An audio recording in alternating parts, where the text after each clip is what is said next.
നമസ്കാരം. നമുക്കറിയാം ഈ വീഡിയോയിൽ കാണുന്ന പോലത്തെ ബിൽഡിങ്സുകൾ പലപ്പോഴും നിങ്ങളെല്ലാവരും കണ്ടിരിക്കും.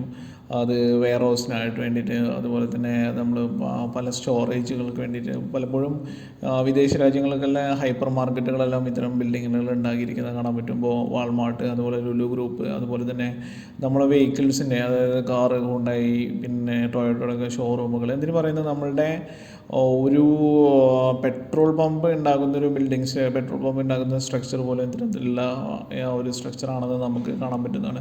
അപ്പോൾ ഇത്തരം സ്ട്രക്ചറുകൾ ഉണ്ടാക്കുന്ന ഒരു കമ്പനി, അവരുടെ കമ്പനിയുടെ IPO വന്നിരിക്കുകയാണ്.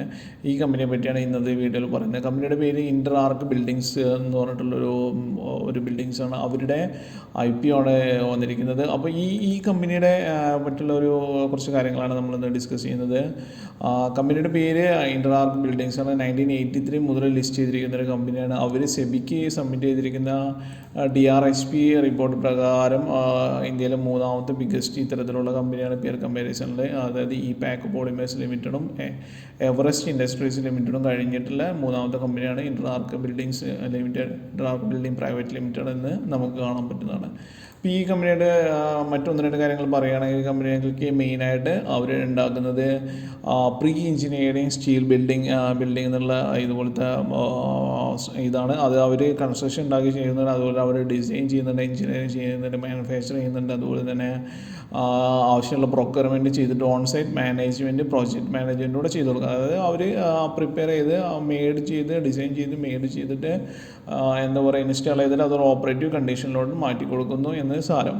അപ്പോൾ ഇവർ കഴിഞ്ഞ വർഷം ഏകദേശം 1,41,000 മെട്രിക് ടണ്ണിൻ്റെ ഒരു ഹാൻഡിൽ ചെയ്യുകയാണ് ചെയ്തത്.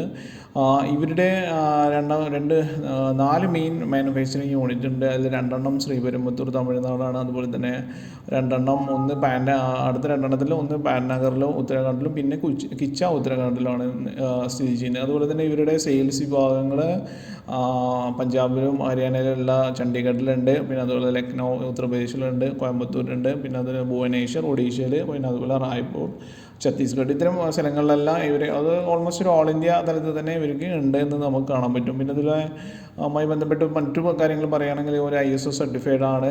അതുപോലെ തന്നെ ഇതിൻ്റെ റിക്വയർമെൻ്റ് ആയിട്ടുള്ള മറ്റ് പല അപ്രൂവലും ഇവരുടെ കയ്യിലുണ്ടെന്ന് പറയാൻ പറ്റും. പിന്നെ ഇതിൻ്റെ ഒബ്ജക്റ്റീവ് എന്തിനാണ് ഇവർ IPO ചെയ്യുന്നുള്ളത്, 3 മേജർ ഒബ്ജക്റ്റീവ് ആണ്. ഒന്ന്, അവരുടെ മേജർ എന്നുള്ളത് establish pre engineering building new manufacturing plant അവർ ആന്ധ്രാപ്രദേശ് സ്റ്റാർട്ട് ചെയ്യണം. അവരുടെ ഒരു എന്താ പറയുക പ്രൊഡക്ഷൻ കപ്പാസിറ്റി കൂടുന്ന ഭാഗമായിട്ട് ഒരു പുതിയ പ്ലാന്റ് അവർ സ്റ്റാർട്ട് ചെയ്യണം ആന്ധ്രയിൽ. അതാണ് മെയിൻ കാരണം. രണ്ടാമത്തത്, upgrade key manufacturing facilities to modernise equipment, അതായത് അവരുടെ ഇപ്പോഴത്തെ ഫെസിലിറ്റീസ് എല്ലാം മോഡേണൈസ് ചെയ്ത് കൂടുതൽ പ്രൊഡക്ഷൻ കുറഞ്ഞ ചിലവിൽ കിട്ടാൻ വേണ്ടിയിട്ടുള്ള ഒരു മോഡേണൈസേഷൻ ചെയ്യണം. പിന്നെ അതുപോലെ മൂന്നാമതായി പറയുകയാണെങ്കിൽ അവരുടെ IT അസറ്റ്സ് അത് ഇമ്പ്രൂവൈസ് ചെയ്യുക, അല്ലെങ്കിൽ അഡ്വാൻസ്ഡ് IT അസറ്റ്സും മറ്റു കാര്യങ്ങളും ചെയ്യുകയാണ്. അപ്പോൾ ഇത്തരത്തിലുള്ള ചെയ്യുന്നതോടുകൂടി നമുക്ക് കോസ്റ്റ് കുറയ്ക്കാനും കമ്പനിയെ ഒരു ലോകോത്തര നിലവാരത്തിലോട്ട് എത്തിക്കാനും പറ്റും എന്നുള്ളതാണ് അവർ പറയുന്നത്. ഇനി ഇവരുടെ ഈ IPO ബന്ധപ്പെട്ടുള്ള കുറച്ച് ഫാക്ടേഴ്സ് നോക്കുകയാണെങ്കിൽ, IPOയുടെ പ്രൈസ് എന്ന് പറയുന്നത് 900 രൂപയാണ്. 850 മുതൽ 900 രൂപയാണ് ഷെയർ വരുന്നത്. അതുപോലെ തന്നെ 16 ഷെയറോളം നമ്മൾ വാങ്ങിക്കേണ്ടി വരും. അത് ഏകദേശം 14,400 രൂപയുടെ ഒരു മിനിമം ഇൻവെസ്റ്റ്മെൻറ്റ് നമ്മൾ റീറ്റെയിൽ ഇൻവെസ്റ്റേഴ്സായി ചെയ്യേണ്ടി വരും എന്നുള്ളതാണ് ഇതിന് പറയുന്നത്. ഇനി ഇതുമായി ബന്ധപ്പെട്ടുള്ള ഡേറ്റ് നോക്കുകയാണെങ്കിൽ, IPO open date 19th August 2024 പിന്നെ IPO ക്ലോസ് ഡേറ്റ് 21 ഓഗസ്റ്റിലാണ്. അലോട്ട്മെൻറ്റ് ഡേറ്റ് 22 ഓഗസ്റ്റിലാണ്. ഇനീഷ്യേഷൻ ഓഫ് റീഫണ്ട് 23rd ഓഗസ്റ്റാണ്. Credit of shares to demat 23rd ഓഗസ്റ്റാണ്. ലിസ്റ്റിംഗ് ഡേറ്റ് 26 ഓഗസ്റ്റ് ആണ് എന്ന് കാണാൻ പറ്റും. ഇനി ഇവരുടെ ഇതുമായി ബന്ധപ്പെട്ടുള്ള മറ്റു കാര്യങ്ങൾ പറയുകയാണെങ്കിൽ, മെയിനായിട്ടുള്ള കാര്യങ്ങൾ SWOT, സ്ട്രെങ്ത്ത്, വീക്ക്നെസ്, പിന്നെ ഓപ്പർച്യൂണിറ്റീസ്, ത്രെട്ട്, ഇത്തരം കാര്യങ്ങൾ പരിശോധിക്കുകയൂടെ വേണം IPO ചെയ്യുന്നതിന്, അല്ലെങ്കിൽ നമ്മൾ അതിൽ ഇൻവെസ്റ്റ് ചെയ്യുന്നതിന് മുമ്പായിട്ട്. ആദ്യം തന്നെ നോക്കുകയാണെങ്കിൽ സ്ട്രെങ്ത്ത്, ഇവർ ഫസ്റ്റ് റീസൺ എന്ന് പറഞ്ഞാൽ എസ്റ്റാബ്ലിഷ്ഡ് മാർക്കറ്റ് പ്രസൻസ് ആണ്. 1983 മുതലുള്ള കമ്പനിയാണ്.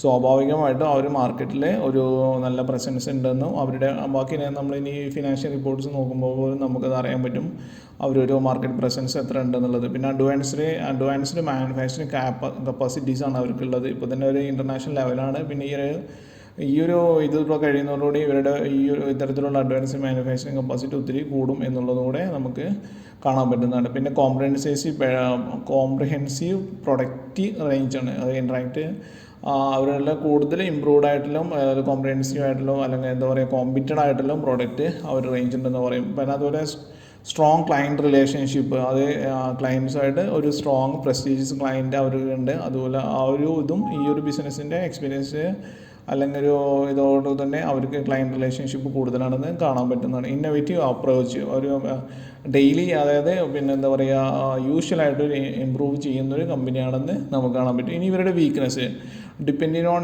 സ്പെസിഫിക് മാർക്കറ്റാണ്. Significant Interarch revenues derived from few key sectors. ഇപ്പോഴും നമ്മുടെ ഇന്ത്യയിൽ ഇത്തരത്തിലുള്ള ബിൽഡിങ്സിൻ്റെ ഒരു വലിയൊരു ഓപ്പർച്യൂണിറ്റീസ് വന്നില്ല എന്നുള്ളതും മറ്റും ഒരു സ്പെസിഫിക് മാർക്കറ്റ് മാത്രമാണെന്നുള്ളൊരു ജസ്റ്റ് ഒരു വീക്ക്നെസ് ആയിട്ടാണ്. പിന്നെ ഹൈ ക്യാപിറ്റൽ എക്സ്പെൻഡിച്ചർ, വിശദീകരിക്കേണ്ട ആവശ്യമില്ല, ക്യാപിറ്റൽ എക്സ്പെൻഡിച്ചർ കൂടുതലാണെന്നുള്ളത് നമുക്ക് കാണാൻ പറ്റുന്നതാണ്. പിന്നെ ലിമിറ്റഡ് ഇൻ്റർനാഷണൽ പ്രസൻസ്, ഇപ്പോൾ അവർക്ക് ഇൻ്റർനാഷണൽ പ്രസൻസ് കുറവാണെന്നും മാത്രമല്ല ഈ ഇത്തരത്തിലുള്ള ബിൽഡിങ്സിൽ ഇതിൽ പലപ്പോഴും നമ്മുടെ കിർബി ഇൻ്റർനാഷണൽ പോലുള്ള പല കമ്പനികളും മിഡിൽ ഈസ്റ്റിലുള്ള കമ്പനികളും ഇന്ത്യയിലോട്ട് വന്നിട്ടുണ്ടെന്ന് ഇവരുടെ ഈ DRSP റിപ്പോർട്ട്, നമ്മുടെ ഏകദേശം 447 റിപ്പോർട്ടുണ്ട് അവർ സെബിക്ക് സബ്മിറ്റ് ചെയ്തത്. ഈ റിപ്പോർട്ട് വായിക്കുമ്പോൾ നമ്മൾക്ക് മനസ്സിലാവുന്നതാണ്.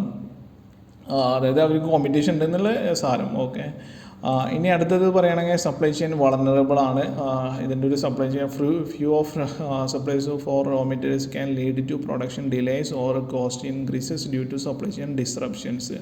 അത് ഫുള്ളി സപ്ലൈ ഡിപ്പെൻഡ് ചെയ്തിരിക്കുകയാണ്. പിന്നെ ഓപ്പർച്യൂണിറ്റീസ്, അടുത്തത് അവർക്ക് ഫ്യൂച്ചറിൽ ഉണ്ടാകാൻ പറ്റുന്ന ഓപ്പർച്യൂണിറ്റി എക്സ്പാൻഡിങ് ഇൻഫ്രാസ്ട്രക്ചർ പ്രോജക്ട്സ്, അവരുടെ പ്രോജക്ട്സ് കൂടുതലാണ്. Sustain building solutions, the rising demand for eco friendly and sustainable construction solutions allows Interarch to expand its product offering and attract എൻവയൺമെൻ്റലി കോൺഷ്യസ് ക്ലയൻറ്റ്. അപ്പോൾ ഫ്യൂച്ചറിലോട്ട് ഒരു ഫ്യൂച്ചറുള്ളൊരു സെക്ടറാണെന്ന് നമുക്ക് കാണാൻ പറ്റും. പിന്നെ ജിയോഗ്രാഫിക്കൽ എക്സ്പാൻഷന്, പിന്നെ എന്താ പറയുക ജിയോഗ്രഫിക്കലായിട്ട് അവർ കൂടുതൽ മാർക്കറ്റുകൾ കണ്ടെത്താൻ ഈ കമ്പനികൾക്ക് എനിഹൗ നമ്മുടെ രാജ്യം ഒരു പ്രോഗ്രസിങ് സ്റ്റേജിലാണ്. സോ ഓഫ് കോഴ്സ് അവർക്ക് അതിലുള്ളൊരു ജിയോഗ്രഫിക് എക്സ്പാൻഷൻ കമ്പനിക്ക് ഉണ്ട് എന്നുള്ളത് കാണാൻ പറ്റും. ടെക്നോളജിക്കൽ അഡ്വാൻസ്മെൻറ്റ്, ഇതെല്ലാം അവരുടെ ഒരു എന്താ പറയുക ഓപ്പർച്യൂണിറ്റീസ് ആയിട്ട് കാണാൻ പറ്റുന്നതാണ്. പിന്നെ threat economic slowdown in the economy particularly in the construction and infrastructure structures could reduce demand for Interarch products impacting revenue and profitable. പക്ഷേ ഈ ഒരു ത്രെഡ് എക്കണോമിക് സ്ലോ ഡൗൺ എന്നുള്ളതൊരു